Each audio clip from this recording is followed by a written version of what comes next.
Lesson 1, Planning a Pizza Party. Learning target, I can use letters and numbers to write expressions representing the quantities in a situation. In this lesson, we will experiment with expressions and equations to model a situation. In math, a model is a mathematical or statistical representation of a problem for science, technology, engineering, work, or everyday life, used to solve problems and make decisions.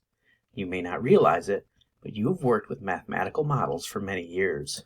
Expressions, equations, and inequalities are all examples of mathematical models. Today we will engage in mathematical modeling by writing expressions, equations, and inequalities to represent real-life situations.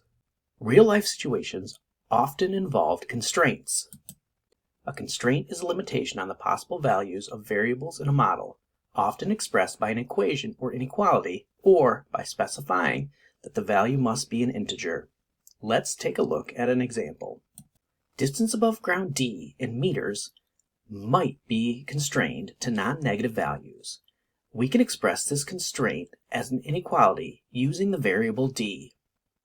Non-negative refers to a value greater than or equal to 0. Therefore, D is greater than or equal to 0 in this given situation. Let's engage in the modeling process with a real-life situation of planning a birthday party. We'll need to think about relevant quantities, whether they might be fixed or variable, and how they might relate to one another. When planning a birthday party, we might be dealing with these quantities and constraints. For this example, the number of guests. Let's assume that the maximum number of people attending the party is 20.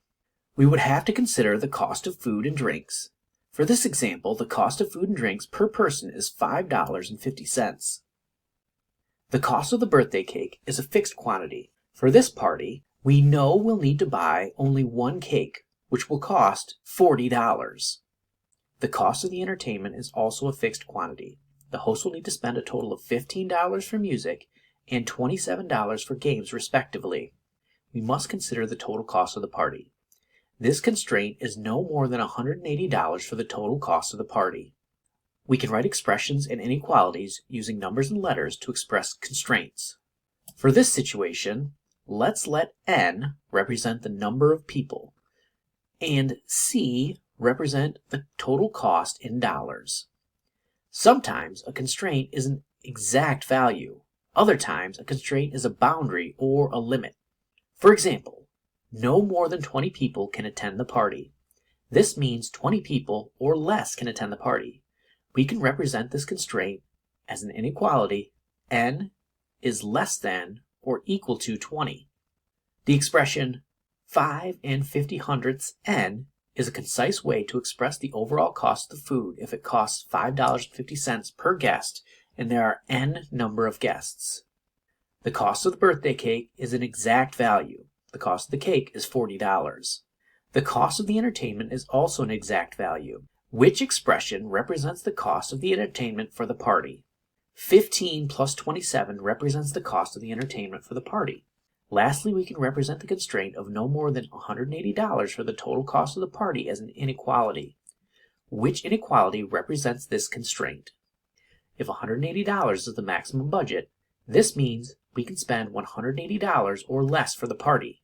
Therefore, C is less than or equal to $180 represents this constraint. Deciding how to use numbers and letters to represent quantities, relationships, and constraints is an important part of mathematical modeling. Equations can show the relationship between different quantities and constraints.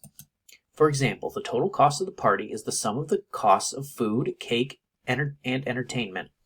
We can represent this relationship with two different equations. Let N represent the number of people, and let C represent the total cost in dollars. We can first model C equals 5 50/100 N plus 40 plus 15 plus 27. This equation includes all of the relevant quantities. 40, the cost of the cake, 15, the cost of the music, and 27, the cost of the games, are all fixed quantities.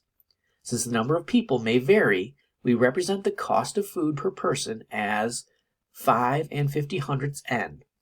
The sum of all of these quantities would calculate the total cost of the party. We can write an equivalent equation by adding the costs of the fixed quantities together.